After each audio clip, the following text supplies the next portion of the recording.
UOL Líderes. Este podcast traz entrevistas com presidentes, CEOs ou fundadores de grandes empresas nacionais e estrangeiras, debate e divulga ideias e projetos dos diversos setores da economia brasileira.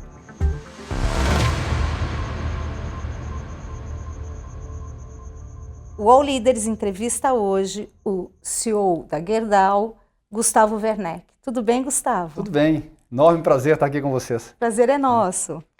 Gustavo, vamos falar um pouco de cara, assim. Qual que é o futuro da indústria do aço no Brasil? Olha, o futuro da indústria do aço no Brasil, ele está se transformando, já é uma realidade, tá? Então, vai ser uma indústria muito mais perto do consumidor final, né? Uma indústria que vai mudar a experiência, tá? Do consumidor em termos de qualidade do produto, em termos de solução de construção, né? A gente vai tornar essa experiência de construir e de reformar muito mais prazerosa, muito mais divertida do que já foi no passado. Explica para mim como é que funciona isso, como é que a indústria do aço vai chegar mais perto do consumidor. A gente fala que essa experiência no Brasil de construir ela é ruim, né? Mas, na verdade, a experiência de construir e reformar ela é ruim globalmente.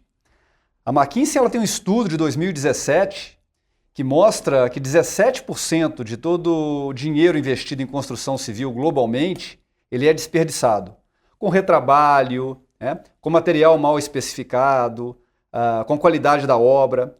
Então, para a gente, isso é uma enorme oportunidade, né, de eliminar esse desperdício e melhorar a experiência do consumidor final. A gente tem tomado uma série de iniciativas nesse sentido, né? Recentemente, a gente, em parceria com a Votorantim e com a Tigre, a gente criou uma empresa chamada Juntos Somos Mais, cujo objetivo final é exatamente esse, fazer com que a experiência de qualquer cidadão brasileiro que tome a decisão de pintar a sua casa, de reformar um banheiro, ela possa ser efetivamente prazerosa, né? Então a gente quer chegar no futuro, né? Se a pessoa está vendo uma propaganda, uma televisão, e ela vê um banheiro que ela fala, pô, eu queria ter esse banheiro na minha casa. Ela vai entrar no seu app, né? Ela vai contratar o banheiro e vai ter todo um ecossistema trabalhando por trás, com produto, com serviço, né? Que possa entregar aquele banheiro na qualidade, no tempo, né? Na especificação. E isso realmente vai mudar a experiência do Brasil. Então esse é o nosso sonho, né? Então por isso que eu digo que a indústria, né, ela vai se aproximar do consumidor. E a Gerdau, que está prestes a completar 120 anos de história, no dia 16 de janeiro, a gente quer fazer parte dessa transformação. Como é que a Gerdau vai estar participando disso? Porque eu fico imaginando assim, eu vou entrar no meu aplicativo e vou comprar uma viga de aço, uma chapa de aço da Gerdau? Na verdade, quando o consumidor decide ampliar a sua casa ou reformar o banheiro, existe uma série de produtos que ele vai ter que comprar, passando pelo aço, pelo cimento, pelo revestimento. Então a Gerdau vai participar com o fornecimento dos produtos, né, no segmento que ela atua, mas também ela quer fazer parte dessa solução como um todo. Então o consumidor não vai comprar o aço, ou não vai comprar determinado metal, ele vai comprar um banheiro, né? E ali vão estar os fornecedores trabalhando por trás nesse ecossistema, entregando uma solução completa para o consumidor. E aí, você não acha que isso pode acabar hoje com a indústria da construção civil, mais do que isso, as lojas, os grandes magazines, as grandes lojas de construção civil, como é que elas vão ficar se a indústria tomar conta desse mercado de serviços? Mas aí tem um detalhe importante, que o Brasil, diferente de outros países, ele tem um número muito grande de lojas de material de construção. Quando a gente vai, por exemplo, nos Estados Unidos, tem as grandes redes, né? E o Brasil hoje ele tem por volta de 148 mil lojas de material de construção. E a gente entende que isso não vai acabar. Então, na verdade, toda essa entrega de serviço para o consumidor final, ela vai vir através dessas lojas de material de construção. Melhor geridas, os profissionais da obra melhor qualificados. Então, na verdade, essa cadeia não vai desaparecer, mas ela, junto com a indústria, Ela vai entregar essa solução final para o consumidor. Então, a primeira fase dessa empresa que eu comentei, a Juntos Somos Mais, ela é justamente isso. Nesse primeiro momento, a gente tem um programa de fidelização, né, que tanto o proprietário da loja quanto o vendedor, né, eles trocam os pontos por programas de qualificação profissional, por uma reforma da fachada da loja, para um sistema de gestão. E nesse momento nós estamos atraindo para a plataforma os profissionais da obra. O Brasil tem 5 milhões de profissionais de obra, entre pintor, carpinteiro, encanador, né? Então, a gente trazendo esses profissionais para dentro da plataforma, a gente vai ajudar esses profissionais também a se qualificarem, a melhorarem a gestão. Então, todo mundo vai ganhar. E você acha que hoje a grande dificuldade de você fazer uma obra e ela não ser entregue conforme você combinou, ou às vezes nem entregue, né? Porque isso acontece muito, é por quê? A gente viu que não tem um problema único, são diversos problemas que vão acontecendo, né? É uma falta de comunicação adequada entre o que o cliente quer e o que o mestre de obra ou que o profissional entendeu, né? Tem problema de especificação de material, tem problema de gestão do canteiro, tem problema de material entregue fora do prazo. Então, quando a gente olha, assim, é uma série de problemas que, somados, fazem com que essa experiência seja ruim em todos os sentidos, né? Então, as empresas, a indústria, o setor de construção civil, ele está trabalhando para eliminar todas as pequenas ineficiências ao longo da cadeia. Puxa, vai ser uma coisa boa, hein? A indústria brasileira tem condições de competir, a indústria do aço, a gente está falando desse mercado, com os americanos e os chineses? Olha, isso é uma reflexão que a gente vem fazendo ao longo de muitos anos, né? Então, a gente faz conta, a gente faz benchmark e a gente tem bastante claro que dos muros para dentro, como a gente chama, a gente tem a condição de competir com qualquer país do mundo, né? A grande questão que a gente perde competitividade é quando a gente tira o produto, tá, dos limites das nossas fábricas e ele vai para o porto, e ele vai para o cliente final. A perda de competitividade está exatamente aí, com problema de infraestrutura, com problema logístico. Então, se a gente resolver esses problemas da falta de competitividade da indústria ao longo do tempo, dos muros para fora, a indústria brasileira tem condições de competir globalmente, tá, com o chinês, com o americano, com qualquer outro país. Isso a gente tem absoluta clareza, porque a indústria brasileira também, ela vem ao longo dos anos melhorando sua gestão, melhorando seus produtos, melhorando a qualidade. Nós, Gerdau, desde a década de 80, a gente vem indo continuamente, por exemplo, para o Japão, né? Fomos diversas missões lá com o professor Falcone, na época, que começou a falar de qualidade total no Brasil. Então a gente vem há 30 anos, tá, de dia e de noite, trabalhando na melhoria da nossa gestão, na melhoria dos nossos processos. Então a indústria brasileira, dentro dos seus muros, ela é muito competitiva. E quais são os gargalos, então? Você falou em infraestrutura, quais são os outros gargalos que fazem com que a indústria nacional hoje perca competitividade para esses países? Olha, os gargalos são muitos, mas eu diria assim que a questão da infraestrutura e da logística definitivamente é um deles. E o segundo é a questão tributária no Brasil. A questão tributária realmente ela tira a competitividade do jeito que ela é. Para vocês terem uma ideia, a gente tem uma operação no Brasil que é bastante semelhante em termos de geração de caixa com a nossa operação nos Estados Unidos. Aqui no Brasil nós temos 115 pessoas trabalhando na área de impostos. Nos Estados Unidos nós temos 7. Tá?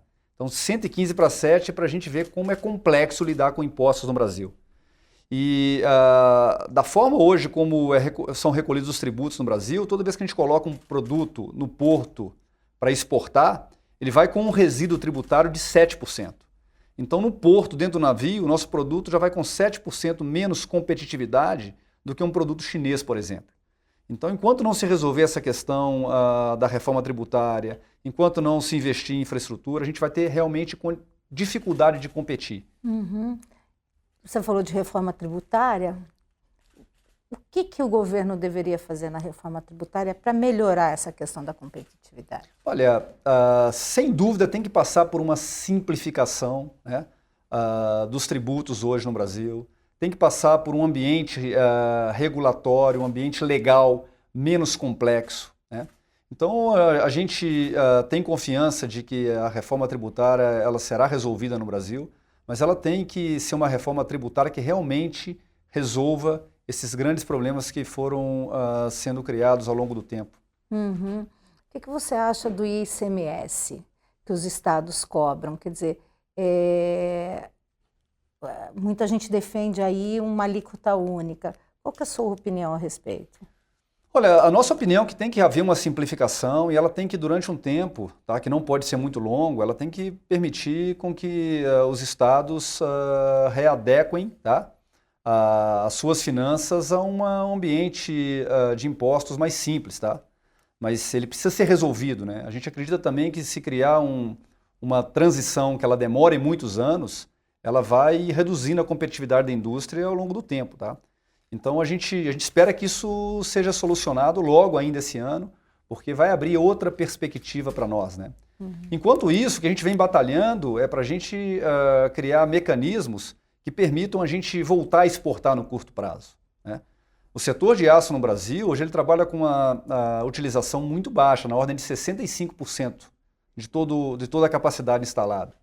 Então a gente calcula que se o governo fosse capaz de criar mecanismos de curto prazo para resolver esse problema do resíduo tributário, a capacidade da indústria de aço no Brasil ela poderia subir rapidamente de 65% para 72%, gerando riqueza, gerando impostos, gerando emprego, tá? E que essa receita adicional ela seria mais do que suficiente para compensar esses mecanismos que o governo poderia criar. Mas no que você defende a redução dessa alíquota de 7%, a extinção dessa alíquota desse resíduo de 7%. Qual é a sua opinião? Já existe um mecanismo chamado Reintegra, tá? Que ele permite a devolução para as empresas desse resíduo tributário acumulado ao longo de todo o processo produtivo. Então, se esse Reintegra hoje ele fosse utilizado e esse resíduo tributário na ordem de 5% fosse devolvido para as empresas poderiam rapidamente crescer as suas exportações, né? Porque é a diferença de competitividade que eu comentei quando a gente coloca um produto no navio. Então, na prática, é a decisão do governo de voltar a utilizar um mecanismo, tá, que ele já é legal, que ele já existe. Então, é uma decisão muito mais administrativa hoje, tá, do que qualquer outra coisa. Mas isso não resultaria na perda de arrecadação do governo?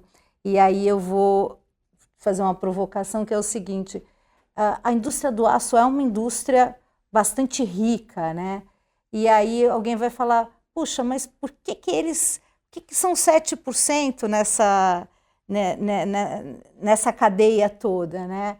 O que você pode falar sobre defender os 7%? Então, o que nós temos defendido há bastante tempo, né, que essa devolução desse resíduo tributário para as empresas, ela vai permitir que as empresas exportem mais, né, e no total da receita adicional, o governo vai ganhar também em termos de arrecadação. Então, é aquela famosa solução ganha-ganha, onde o governo arrecada mais, onde se gera mais emprego, onde as empresas conseguem melhorar sua competitividade. Então, o que a gente tem defendido, não só o setor do aço, mas outros setores exportadores no Brasil, é que esse é um mecanismo ganha-ganha que ele deveria ser implantado de imediato, né? A gente até propôs algumas vezes que a gente faça um teste durante um período de 12 meses para ver se realmente a arrecadação ela vai aumentar com o crescimento das exportações. Então, a gente tem proposto alternativas. A gente espera que em breve a gente possa ver isso se traduzir na realidade, tá? Agora, a questão da indústria do aço, se em algum momento ela já foi rica, ela não é mais, né? A indústria do aço vem sofrendo muito nos últimos anos com uma sobrecapacidade criada pelo crescimento rápido de produção na China. Para vocês terem uma ideia, no ano passado, 2019, o Brasil consumiu com seus veículos, os seus prédios, construção, cerca de 25 milhões de toneladas de aço. A China consumiu 950 milhões de toneladas de aço.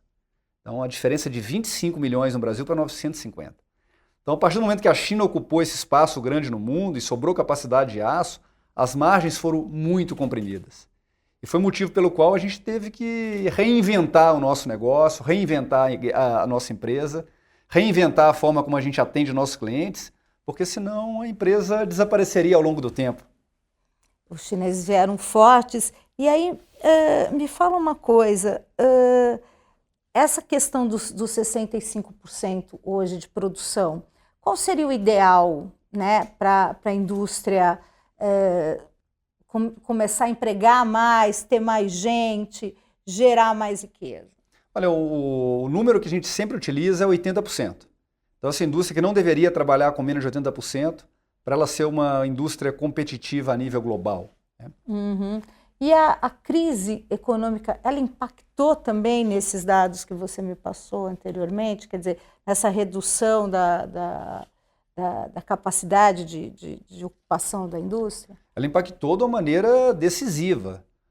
Em 2013 foi o ápice do consumo de aço no Brasil, com todas as obras que estavam sendo feitas, ali na época de Copa do Mundo, de Olimpíada.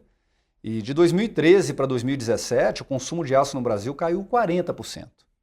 Então houve necessidade de fechar usinas, a gente precisou se readequar, e foi daí que a gente utilizou a exportação como uma grande saída para a gente não precisar fechar mais fábricas. Então a Gerdau, tradicionalmente, ela exporta das nossas operações do Brasil cerca de 15%. Nos últimos anos, a gente vem exportando acima de 30% para a gente não precisar fechar mais fábrica, não precisar fechar mais usina. Uhum. Junto a isso, a gente teve que reinventar essa empresa do ponto de vista da competitividade, de melhoria do nosso desempenho. Então, nunca foi tão importante para uma empresa igual a nossa promover uma completa transformação cultural e digital para a gente gerar essa competitividade que foi perdida com essa crise econômica no Brasil desde 2013. Então, fala para mim um pouco dessa transformação. Como é que ela aconteceu e como é que ela vem acontecendo dentro da Gerdau? A transformação na Gerdau ela é mais do que uma transformação dos negócios em si, né? A gente, quando se deparou com esse crescimento acelerado da China e a crise econômica no Brasil, a gente viu o balanço da companhia muito alavancado. E a gente nunca gostou assim de ter um balanço alavancado, a gente sempre foi muito conservador nas nossas finanças. Então nós tomamos uma decisão difícil ali por volta de 2014, que foi reduzir o tamanho da empresa. Então nós saímos de diversos países. Nós vendemos operação nossa no Chile, vendemos operação nossa na Espanha, a gente saiu da Índia, e a gente levantou com esses ativos que a gente vendeu 7 bilhões de reais. Então hoje o balanço da companhia ele está muito desalavancado, é um balanço saudável, que nos permite voltar a crescer. Mas isso não foi suficiente, porque a gente via que não só o balanço de curto prazo era importante, mas também a gente criar as condições para a gente poder levar essa empresa para os próximos 30 anos. Né? Janeiro de 2021, próximo ano, a gente completa 120 anos de história. E o nosso passado não é garantido do nosso futuro. Então a gente começou a pensar, o que nós temos que mudar na nossa cultura, na nossa maneira de fazer as coisas, para a gente poder criar mais 30 anos de sucesso nessa empresa. E a gente viu que uma empresa centenária igual a nossa, ela vem acumulando cultura, comportamento, que tem a parte boa, mas também tem a parte ruim. A empresa havia ficado burocrática, havia ficado mais lenta, o processo decisório complicados. Então a gente falou assim, precisamos mudar radicalmente a cultura da empresa. E a gente promoveu, ou vem promovendo ao longo de 4 ou 5 anos, uma nova cultura na empresa. Uma cultura mais aberta, com menos hierarquia, com mais tolerância ao erro. Hoje na Gerdau ninguém tem sala fechada, todos nós trabalhamos num ambiente totalmente aberto. Eu na mesa onde eu sento, eu estou com todos os meus diretores ali. Então a gente toma decisão muito rápida, a gente compartilha erro. Né?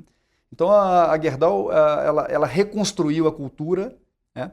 Mantendo aqueles aspectos que sempre foram positivos, aquela chama empreendedora que sempre permitiu a gente reconstruir as coisas, né? Um relacionamento muito próximo com os nossos clientes, a sustentabilidade do ponto de vista ambiental e social, e ao mesmo tempo incorporamos novos elementos na cultura. E essa cultura nos permitiu dar um próximo passo, que foi promover a transformação digital. Porque a gente entendeu que uma das bases da transformação digital é uma cultura que favoreça isso. A transformação digital, se tu tiver uma cultura que as pessoas não tolerem o erro, que elas não tenham colaboração, essa transformação digital não floresce.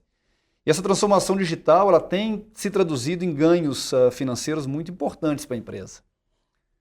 Um exemplo, a nossa empresa ela tem um indicador chamado SG&A, que são as despesas gerais de vendas e administrativas, que nós tiramos dessas despesas mais de R$1 bilhão em 3 anos, reduzindo melhorando a nossa forma de trabalhar, reduzindo aquelas despesas necessárias, buscando alternativas para aqueles processos tradicionais que a gente sempre fez. Então, no dia de hoje, assim, na Gerdau, no momento atual, tudo pode ser revisto, tudo pode ser repensado, porque é assim que a gente vai construir a empresa que a gente precisa construir nos próximos 30 anos. Me dá um exemplo da transformação digital assim na prática.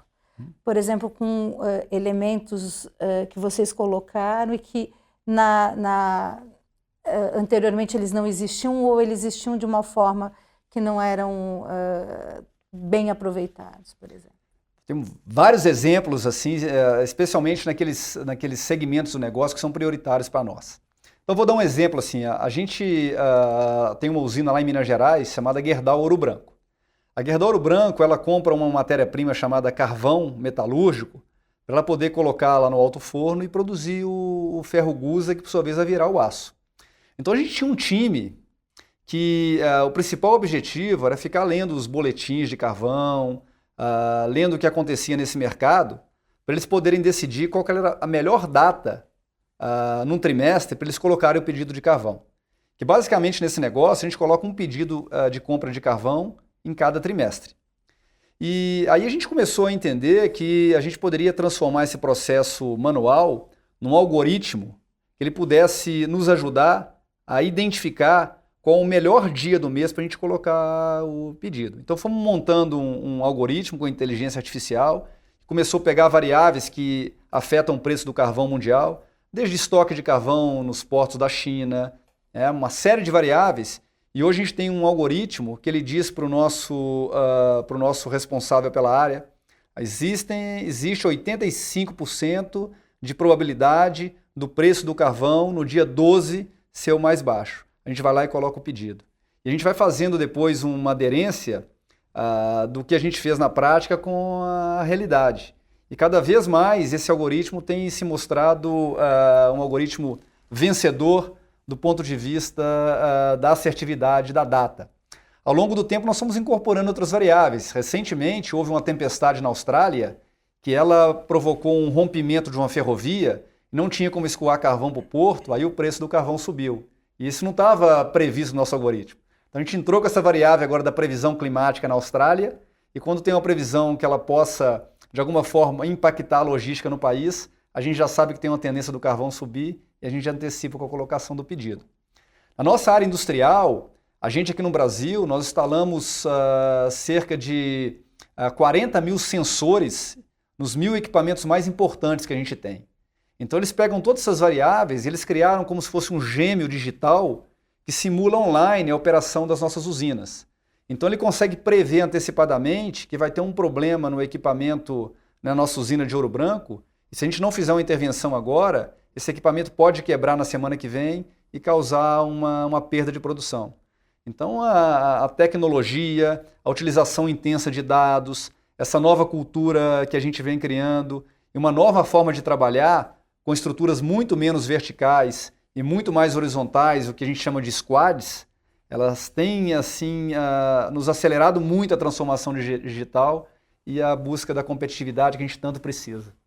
E por que o Brasil, ou por que algumas empresas ainda não entenderam isso e a gente tem tragédias como Brumadinho e Mariana? É difícil avaliar aquilo que a gente não controla, aquilo que a gente não domina. Então é difícil saber o dia a dia das outras empresas, né? Mas essa questão para nós assim da segurança, ela sempre foi muito forte, né? Então a segurança das pessoas, a preocupação com o meio ambiente sempre fez parte da cultura da empresa há 120 anos, né? Então a gente tem procurado também utilizar fortemente a transformação digital nesses temas de segurança. Então, hoje a gente tem, por exemplo, câmeras instaladas nas nossas operações, que elas conseguem identificar situações inseguras e imediatamente elas alertam os nossos líderes para que tomem ações imediatas. Então, a gente tem, por exemplo, nas nossas máquinas, nas nossas empilhadeiras, A gente tem sensores instalados que, se elas detectam, por exemplo, através dos olhos e das íris dos operadores, se eles estão com sinal de cansaço, imediatamente a máquina para. Então, utilizar tecnologia e digitalização também na segurança, também no meio ambiente, tem sido uma forte parte assim, da nossa transformação. Uhum. Essa área da mineração, a sensação que a gente tem é que ela parece muito pouco fiscalizada. Você acha que falta fiscalização do Brasil para as grandes mineradoras, nas grandes mineradoras e na produção de minérios no país? Olha, posso falar do dia a dia das nossas operações, né? Então a Gerdau tem uma barragem de rejeito de minério e ela tem um grande reservatório de água, né? Então os órgãos fiscalizadores têm sido bastante presentes ali no nosso dia a dia, mesmo antes dos últimos acontecimentos no Brasil, né? Então a nossa percepção é que não falta fiscalização, pelo menos no dia a dia das operações da Gerdau. Não só nas operações de minério, mas também nas operações nossa de aço, a gente tem uma grande operação florestal. Então a nossa experiência como Gerdau é que os órgãos fiscalizadores têm sido, ao longo do tempo, bastante presentes, né? E colaborativos do ponto de vista de buscar soluções de melhoria. Uhum. Existe alguma inovação no mundo para que a gente possa mudar essa questão do acúmulo de rejeitos como ele é feito hoje? Essa inovação ela já está sendo feita no Brasil. Então, o processo de mineração a seco, né, na qual não se acumula rejeitos líquidos em barragens, ele já está acontecendo, né? No nosso caso, Gerdau, como nós temos uma barragem, né, de rejeito de minério com água, com líquido, o que nós vamos fazer nos próximos anos é toda a produção nossa ela vai ser feita via processamento a seco. Então, ao invés de se armazenar o rejeito em barragem, se armazena em pilhas, né, como se fosse uma pizza de rejeito a seco, que evita esse problema. Então, essa tecnologia já existe e já está sendo aplicada. Uhum. Vamos falar um pouquinho de energia. Por que é tão cara a energia no país? Essa é uma pergunta que a gente sempre se faz, né? E a gente precisa de solução para isso. Que a energia para uma indústria intensiva como a nossa, ela faz uma diferença grande. Então a gente vê assim com muitos bons olhos essas iniciativas que estão acontecendo agora no Brasil, não só de tornar a energia elétrica mais competitiva, mas também o gás natural. Então a Gerdau ela já está bastante atenta nessa nova legislação, né, o novo mercado do gás, porque a gente acha que essa maior competitividade no segmento de energia e gás, ele pode mudar fortemente a equação de custos que a gente tem.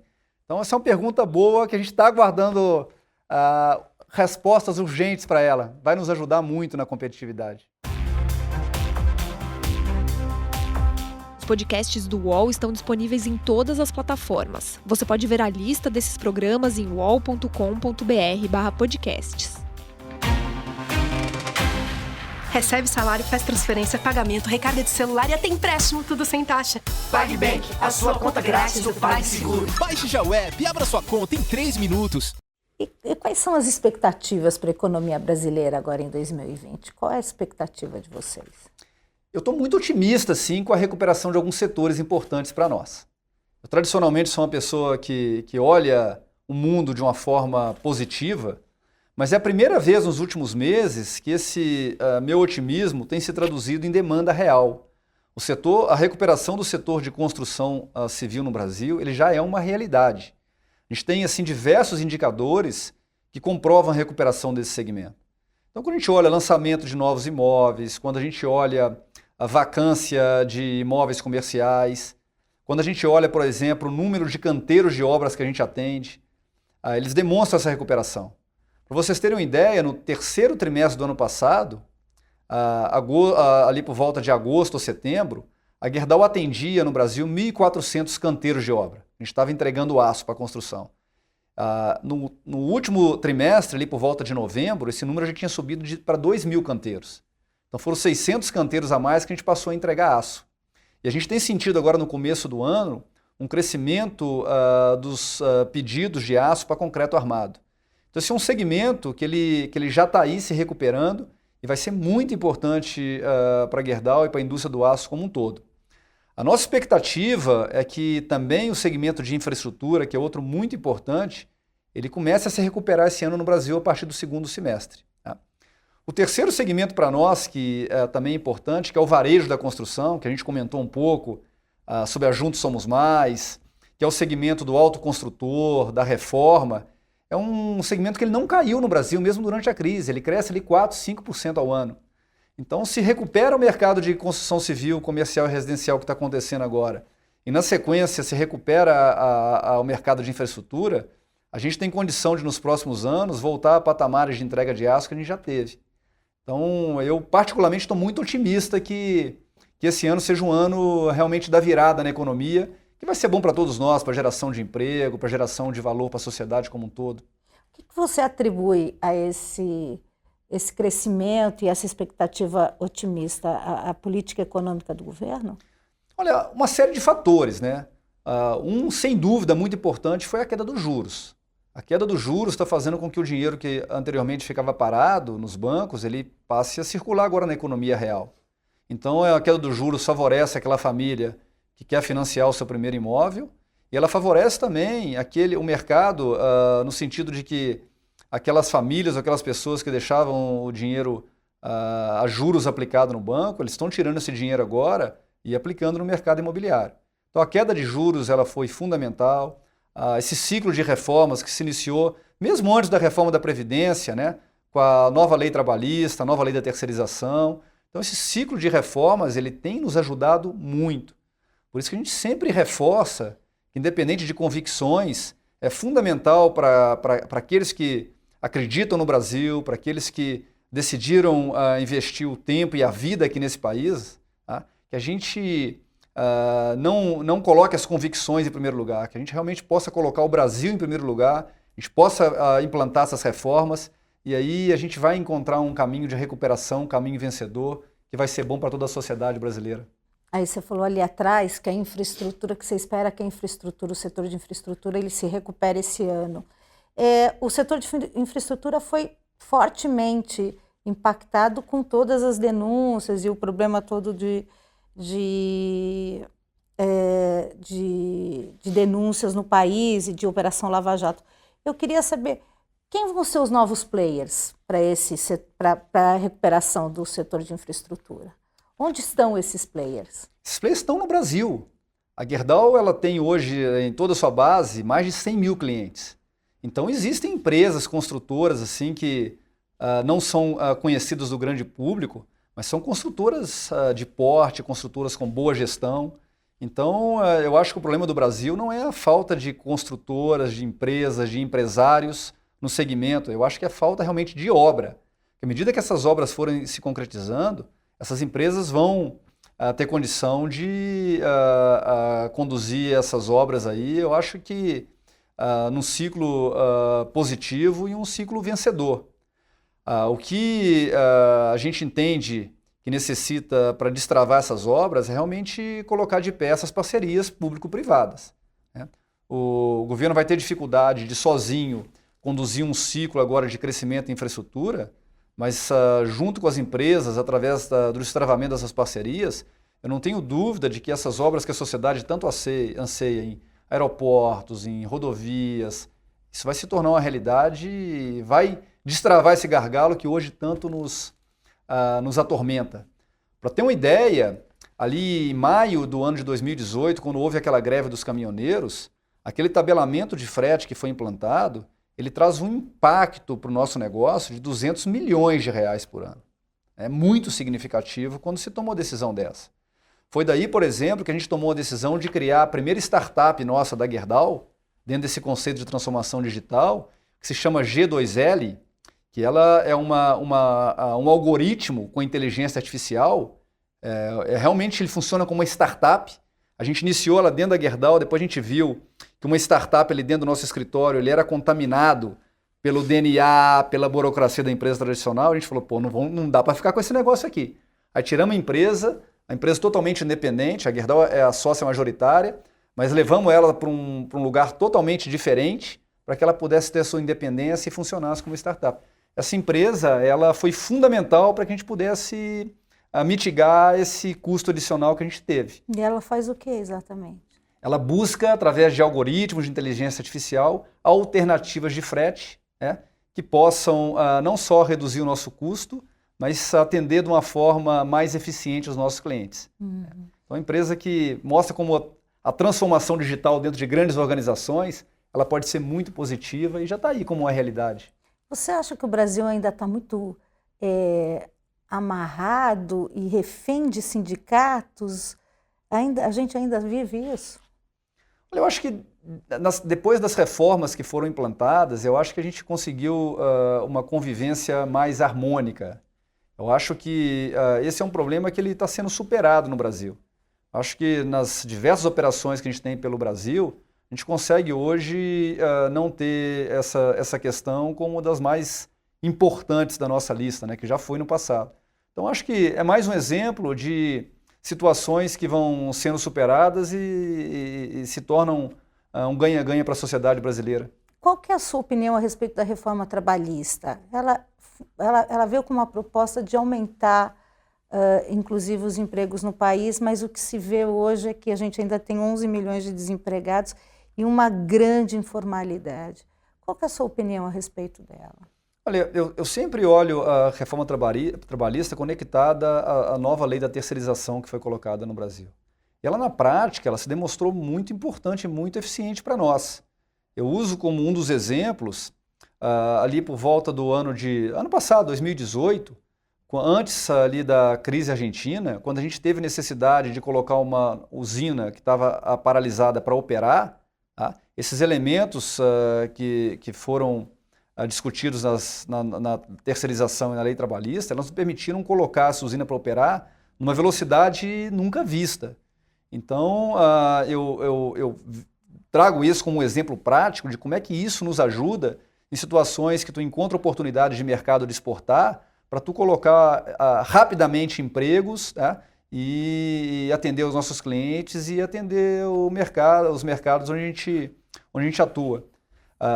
Tem a questão também que ela criou, eu acho, cria também um ambiente jurídico assim, menos complexo do ponto de vista de como tu lida com isso. Então eu acho assim, no dia a dia das empresas, no dia a dia da Gerdau, pequenas coisas que vieram com essas reformas nos ajudam muito. Então sou um entusiasta do que foi feito e vejo que essas outras reformas também elas vão trazer um nível de competitividade enorme para a indústria nacional. Você não acha que precarizou o trabalho? Eu acho que ele não precarizou o trabalho, mas ele permitiu criar novas relações de trabalho, que elas estão condizentes com essa grande transformação pela qual o mundo passa. Pega o nosso caso, por exemplo, da Gerdau, uma empresa centenária, uma empresa que, como eu comentei, ela sempre teve as suas formas de trabalhar. Isso nos ajudou muito a mudar algumas coisas que a gente faz. Hoje a gente tem uma prática do home office que ela é muito mais intensa do que já foi no passado. Então a gente entende que a meritocracia ela continua válida, nós somos uma empresa em que ela tem importantes metas a serem cumpridas. Agora, eu não posso me importar se a pessoa ela chega às 8 da manhã do trabalho, ou chega às 9, ou chega às 10. Imagina, por exemplo, as mães que têm filhos pequenos, que têm que dedicar atenção para esses filhos, que têm que levar os filhos muitas vezes na escola, no hospital. Como é que eu crio condições para essas mães poderem equilibrar bem a vida pessoal com a vida profissional? Então, acho que esses elementos, eles não precarizaram o trabalho, mas eles criaram condições de trazer pessoas que até então estavam fora do ambiente de trabalho para dentro das empresas. Os nossos programas de diversidade e inclusão, que são extremamente importantes para nós, no sentido de trazer mais mulheres para o ambiente industrial, de trazer mais negros para o ambiente industrial, os PCDs, os LGBTs, eu acho que até nesse sentido, leis trabalhistas mais modernas, eles nos favorecem. E a gente tem visto na prática. Então, acho que foi ganhos assim, enormes que ocorreram com essa transformação. Meu ponto de vista é esse.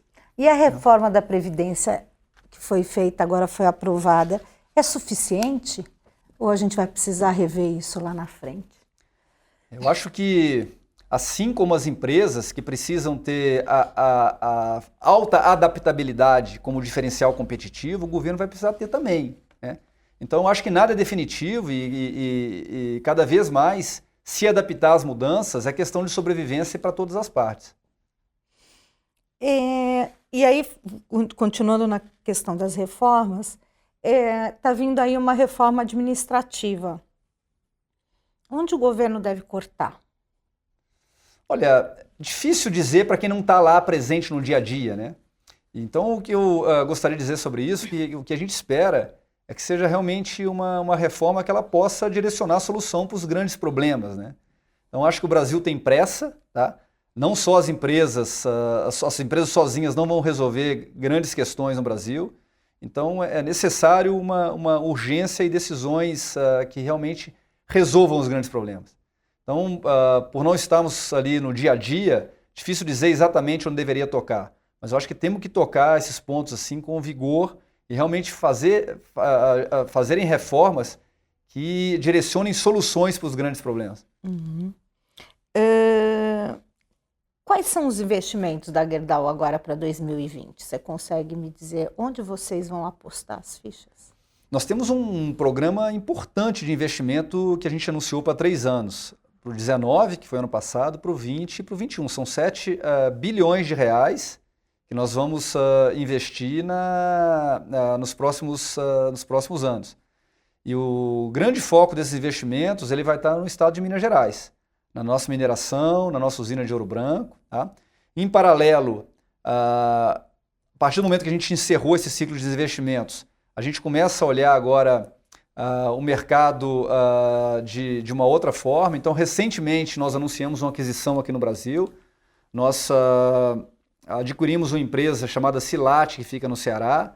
Ela está ainda nesse momento em aprovação pelas autoridades brasileiras, mas é uma empresa que a gente comprou com o objetivo de fortalecer a nossa posição no Nordeste do Brasil e criar condições de atender ainda melhor os nossos clientes. Eu queria que você falasse um pouquinho também o que o mercado siderúrgico brasileiro tem de diferente dos outros mercados onde a Gerdau atua. Por exemplo, na Índia, onde você foi, onde você esteve. Quais são as diferenças, quais são as peculiaridades ali desses mercados com o mercado brasileiro?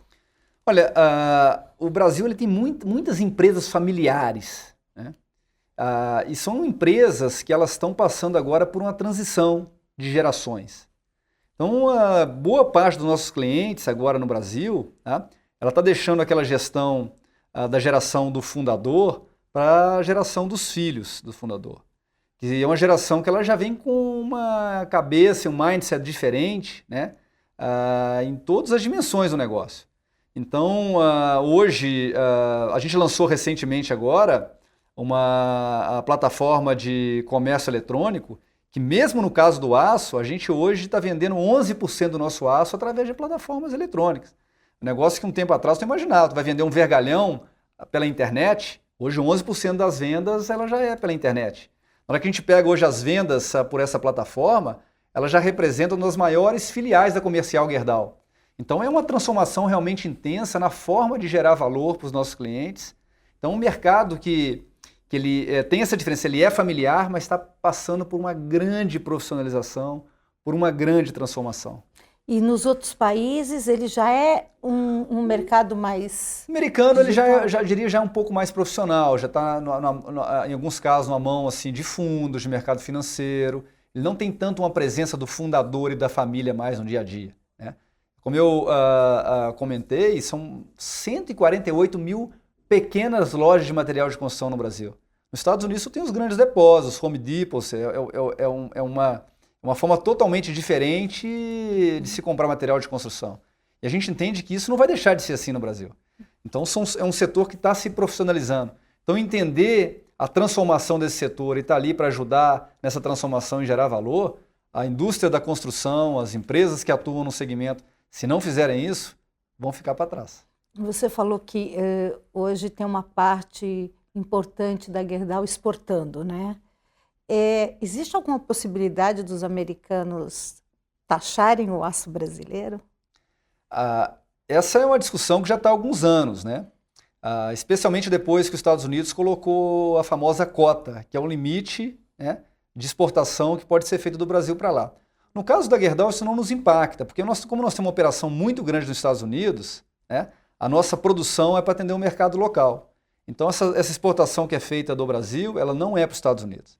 Então, essas decisões aí que o governo americano, elas absolutamente não nos afetaram na nossa operação brasileira. O Trump não te dá dor de cabeça, é isso? Aqui, para a nossa operação brasileira, não. A Gerdau aderiu ao Pacto Global da ONU, né? E eu queria saber um pouquinho o que é responsabilidade social e ambiental para vocês? Como é que vocês classificam e como é que vocês investem? A nossa estratégia de sustentabilidade, que o mercado chama também de ESG, isso é sempre foi uma grande preocupação da nossa empresa e nós vamos subir muito a régua, como se diz, tá? Nesse aspecto da sustentabilidade do ESG. Então, essa é uma demanda da sociedade, de forma geral, uma demanda dos nossos investidores, né? Quando a gente vai conversar, por exemplo, com grandes investidores da Gerdau, como a própria BlackRock, né, eu acho que tem puxado essa transformação, né, global do ponto de vista de se enxergar outros elementos do que não o lucro. Toda vez que nós conversamos com eles, necessariamente eles começam a nos perguntar dos temas de sustentabilidade muito antes de perguntar sobre as questões de mercado. Tá? Então é uma demanda do mercado de capitais, é uma demanda da sociedade, é uma demanda das comunidades onde a gente atua, e uma demanda também dos nossos colaboradores.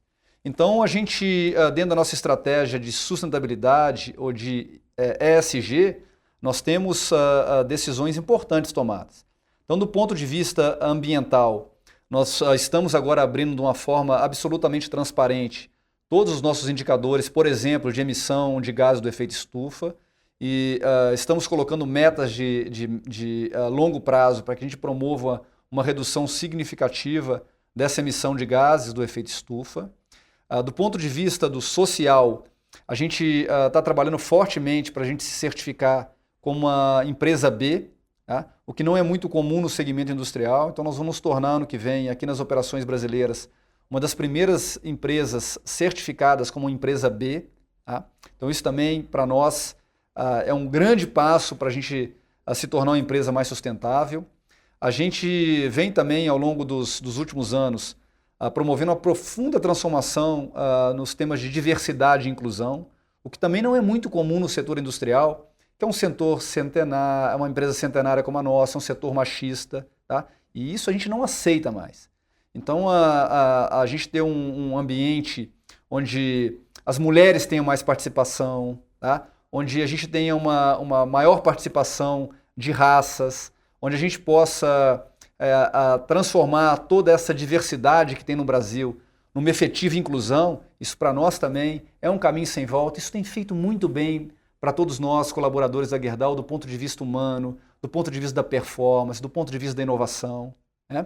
Então, esses temas dentro do S, eles também têm evoluído muito bem e a gente vai continuar dando passos largos para a gente ser uma referência em empresa industrial nesses temas no Brasil. E a governança também ela tem evoluído muito bem. Desde a decisão da família controladora de sair do dia a dia do executivo, ir para o conselho de administração, e a decisão de colocar pela primeira vez na história um CEO que não fosse da família, ela se demonstrou acertada, né, nas decisões que a gente tem tomado, na perspectiva de futuro que a gente tem aberto. E o conselho de administração, também do ponto de vista da governança, ele tem tomado decisões bastante importantes. 2 dias atrás nós tivemos uma reunião do Conselho de Administração onde a gente aprovou a nova política de sustentabilidade da Gerdau, que é uma política que ela vai colocar elementos muito mais robustos do que a gente já teve para a gente ser reconhecido nos próximos anos como uma das empresas da indústria do aço mais sustentáveis do planeta. Você disse que é uma indústria... é um segmento machista. É machista porque tem muitos homens ou é machista porque ainda é muito preconceituoso em relação à mulher? Eu acho que é um segmento machista em todas as suas dimensões, que é um segmento que ele foi construído assim ao longo do tempo com uma imagem de que somente os homens teriam condição de atuar nesse segmento de construção, de produção de aço, que foi assim uma falácia, um negócio completamente sem sentido, né? Então, iniciativas que a gente tem feito de colocar mulheres, por exemplo, operando máquinas industriais, tá? O número de acidentes ele reduziu fortemente, né? Então, a mulher tem se demonstrado para nós na Gerdau muito mais cuidadosa, muito mais atenciosa, né? Isso comprovado por indicadores como o de segurança, que é muito importante para nós. Então, não tem lugar no ambiente industrial onde a mulher não possa estar. Isso tem assim, aberto perspectivas muito diferentes do que tinha. Só que a gente entende também assim que a gente precisa mostrar para os nossos líderes, tá, que isso é uma transformação que eles precisam fazer parte, tá? Porque nem todos ainda entenderam, tá, a importância que tem de ter esse ambiente mais aberto e inclusivo. Tá? E eu tenho certeza que alguns não vão se transformar e inevitavelmente, eles vão ter que deixar a organização ao longo do tempo. Porque a Gerdau, no futuro, ela vai ser uma empresa que vai ser referência em diversidade e inclusão no Brasil. Tá? Você também falou da sucessão, né? Na questão da governança e da sucessão. Foi muito dolorido, foi uma sucessão dolorida, e eu queria saber também o seguinte, ainda há influência dos fundadores na gestão da Gerdau? Isso foi uma sucessão extremamente prazerosa, tá? Mas uma sucessão que a gente teve muita disciplina para fazer. Então essa decisão ela foi anunciada em setembro de 2017, e ali naquele momento eu deixei a posição antiga que eu estava, há 15 anos já na Gerdau, estava ocupando a posição de líder da Gerdau no Brasil, então eu deixei a posição e nós ficamos ali entre setembro e dezembro construindo os elementos para que essa sucessão fosse bem sucedida. Então tanto a família controladora quanto eu, nós fomos buscar referências, né? Empresas que tinham feito essa sucessão bem, e a gente se reuniu ali no final de dezembro e fomos trocar experiência do que eu tinha visto, do que eles tinham visto. E dali a gente escreveu um documento muito simples, chamado Regras de Ouro, ou Engagement Rules, que deixava bem claro o que eles poderiam, o que eles deveriam, o que eu poderia, o que eu deveria. Tá? E aí a gente inaugurou janeiro de 2018, que foi o primeiro ano, com uma necessidade de ter disciplina daquilo que a gente mesmo escreveu para nós. Então esse documento, por exemplo, dizia que se os antigos executivos, agora membros do Conselho de Administração, se eles quisessem conversar com algum executivo da empresa, eles deveriam passar necessariamente por mim primeiro, para criar essa disciplina. E a gente foi super disciplinado de fazer isso. E aí ela realmente se demonstrou assim, numa sucessão prazerosa, em que tanto a gente pôde, assim, do ponto de vista dos executivos, liberar mais energia do nosso lado, com mais autonomia, e eles nas posições no Conselho de Administração puderam contribuir com toda a experiência, com toda a história, né? Com pensamentos de longo prazo. Então eu diria assim que foi uma sucessão muito bem feita e muito bem sucedida. A gente está muito feliz, tá, com o que a gente construiu até o momento. Uhum. E eu queria também saber o seguinte, como é que vai ser a Gerdau daqui a 10 anos? Olha, a Gerdau daqui a 10 anos, ela vai ser uma empresa que ela vai ser muito mais de serviço do que de venda de aço como produto e como commodity. A gente tem um sonho que a gente lançou recentemente, que em 10 anos, 20% da Gerdau, 20% das receitas da Gerdau virão de negócios que a gente ainda não tem. Então nós vamos ampliar a receita da Gerdau vindo de novos negócios. E vão ser negócios muito mais relacionados a serviço para os nossos clientes do que em produtos. Então, um exemplo, nós temos uma operação lá em Minas Gerais, a de Ouro Branco, que ela produz esses grandes perfis metálicos estruturais que são muito utilizados para poder fazer fundação de prédio. Então, os clientes compram esses perfis e cravam, tá, no solo para fazer a fundação. E a gente vendia para esse serviço de fundação somente o perfil. E o cliente, por sua vez, ele tinha que integralizar todas as atividades necessárias para ter uma fundação pronta. Então, comprar o aço, comprar a engenharia, comprar o processo que a gente chama de cravação, comprar os testes depois da fundação para ver se ela estava com a resistência adequada ou não. Então, nós resolvemos criar uma nova empresa, que é uma empresa de serviço de fundação. Então o cliente hoje, ao invés dele comprar o aço da Gerdau, ele compra a fundação instalada. Porque nós adquirimos muito conhecimento ao longo dos anos, tá, de solo, de fundação, vendendo esse produto. Então é uma forma da gente vender serviço, tá, e para o cliente é uma forma de gerar valor. Ele vai relacionar com uma empresa só, ele vai ter a garantia da Gerdau de 120 anos, que nós vamos entregar um serviço de qualidade, no prazo e da forma que ele precisa. Muito bom. Eu queria também saber o seguinte, como é que a política interfere nos negócios? Principalmente para nós, do ponto de vista de não criar essas condições competitivas do muro para fora. Né? Então a gente, como eu comentei, a gente investiu muito em gestão, em tecnologia, a gente dedica muito tempo fazendo viagens para o exterior. Ano passado, eu e o André Gerdau, que era o antigo presidente, nós passamos uma temporada na China, olhando em detalhes, assim, não só as empresas de aço, mas a tecnologia, para a gente poder sempre ter segurança e certeza de que os nossos números aqui e a forma da gente operar, ela está em padrão global. Então a gente sempre olha isso com medo da gente ter ficado para trás assim, em alguns dos aspectos importantes do negócio. E a gente sempre volta muito convencido, como a gente voltou no passado, de que nós temos sim condição de competir globalmente. Mas o governo interfere para nós no dia a dia em não criar essas condições de competitividade do muro para fora. Então a gente citou o tema da energia, o tema do gás, o tema da infraestrutura, o tema das rodovias, o tema da burocracia, da dificuldade de conseguir licenças. Então esse somatório de pequenas ineficiências do muro para fora, ele nos tira a competitividade.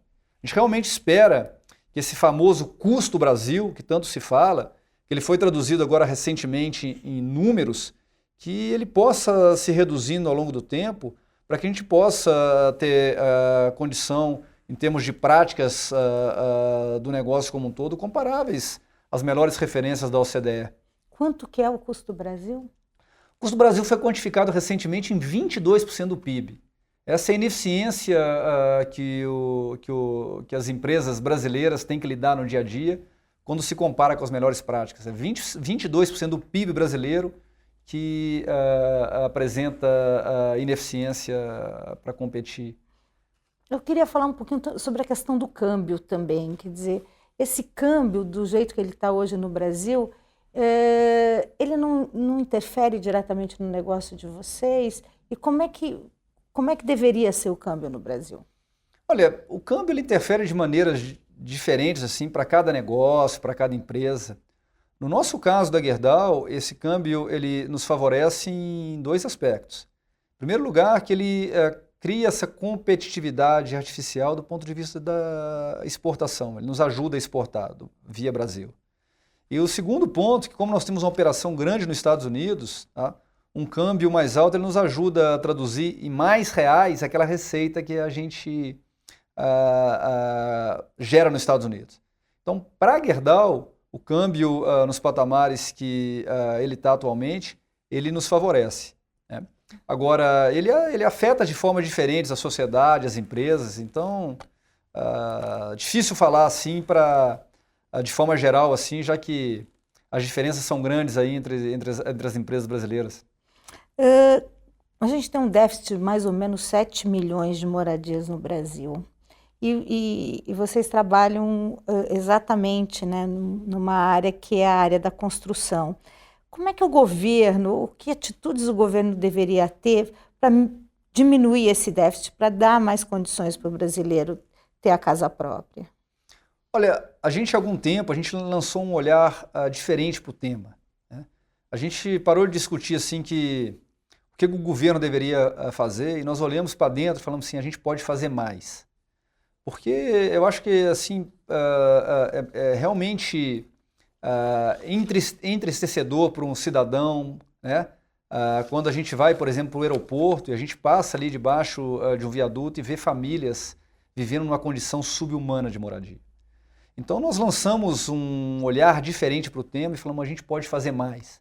A gente está no setor, tá? A gente atua no segmento, como é que a gente pode, não só como Gerdau, mas com outras grandes empresas brasileiras, a gente criar condições assim, de ter uma moradia mais competitiva, tá? Da gente fornecer soluções que permitam atender, do ponto de vista econômico, famílias brasileiras que ainda têm uma carência de habitação.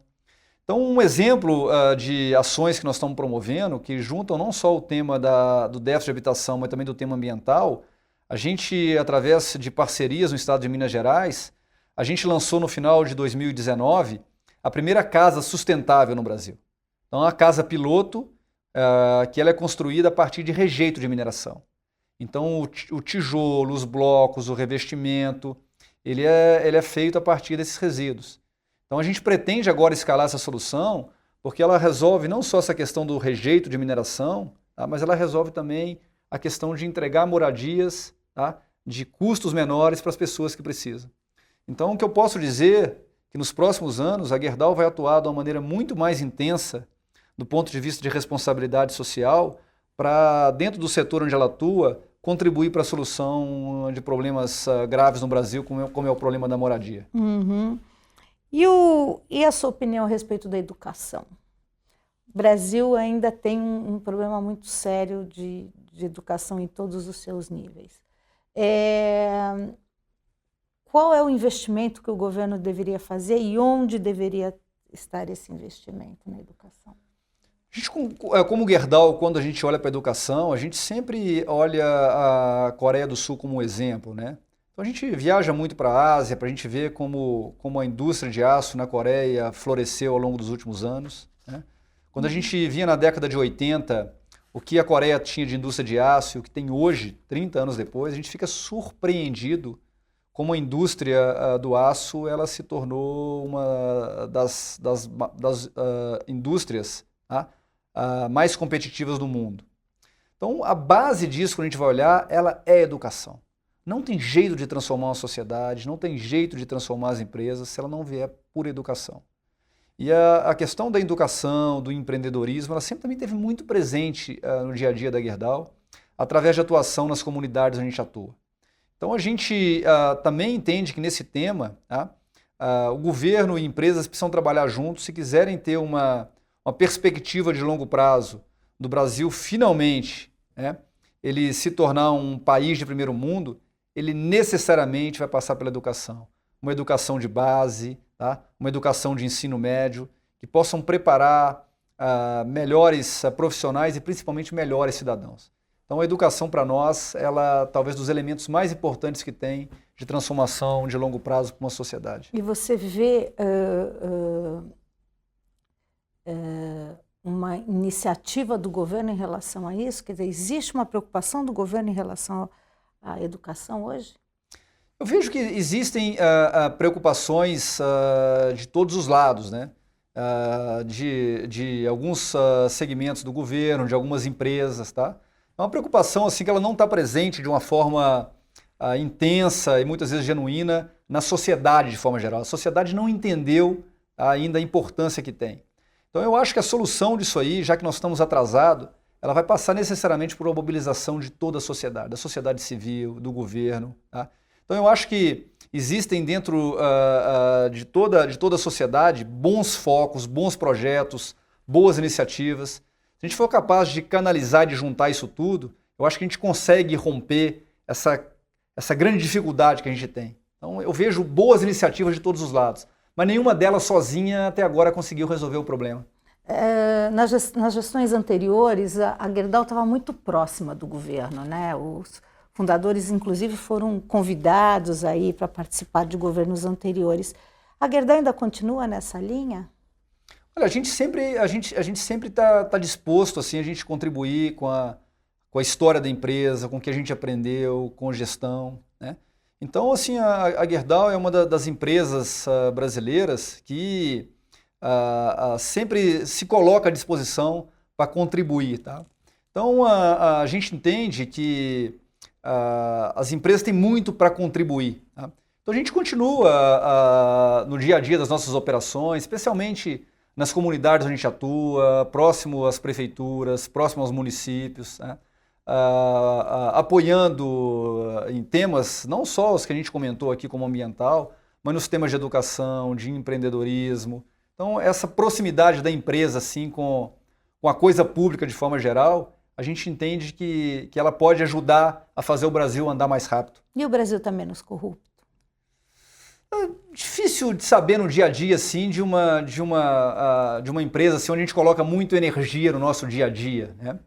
A gente tem processos dentro da empresa assim, bastante robustos, especialmente em países como o Brasil, para garantir que essa cultura de corrupção ela não se traduz em destruição de valor para os nossos acionistas, para os nossos investidores, né?